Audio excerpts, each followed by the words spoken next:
The proposed budget 2023-2024 is set to be presented in Parliament tomorrow, and members of the public are optimistic that the national budget to be read will unveil measures that will lower the cost of living.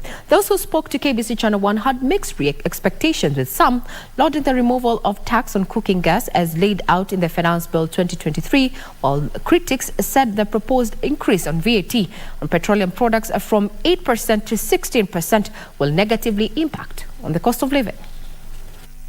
Kenyans have expressed low expectations ahead of the reading of the 2023-2024 budget that is scheduled for tomorrow, even as they decried rising food prices and increased taxes. What I would love to see tomorrow, the budget committee is addressing, and especially the parliament, the reduction of the cost of living. That is number one. Then we want them to pump more money on education system, because number one, you find as we speak now, most of our children, they are not going to school. We have a problem with parents, with the economy of today. Most of the parents have not taken their children to school. The children are at home, and we want the government to pump most of the money into education sector. Kwa hivyo tunapoona kwamba hii mafuta bado inazidi kuongezwa, tunachangaa, tunashindwa tutaenda wapi, kwa sababu hata abiria tunaobeba ama wateja tunaobeba wamekuwa na ugumu sana, kwa sababu ukiambia mteja pesa ambazo unataka kumlipisha inakuwa ni ngumu kukulipa. Tunajua watatumia nguvu, watatumia kila kitu waipitishe, lakini mwananchi wa common wa kawaida watakuwa wametukosea sana. Swala la manyumba, kujenga manyumba, sisi hatulali nje.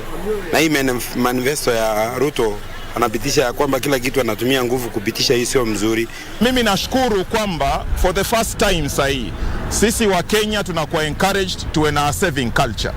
Nchi ambazo zimeendelea kama China wakiwa na deficit katika budget yao, wao hufanyaga internal borrowings kwa sababu institutions zao zimesave pesa ya kutosha. When you look at the budget proposal for the year 2023-24, it is excellent, it's perfect. Otherwise, budget proposal is a tool for the government to raise resources for the purposes of bettering the standard of living of its people. Naunga mkono.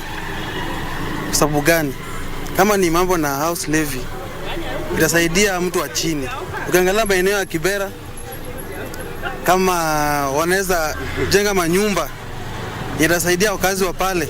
Tunatarajia serikali akipitisha hii budget, yani hiyo gharama itashukisha chini.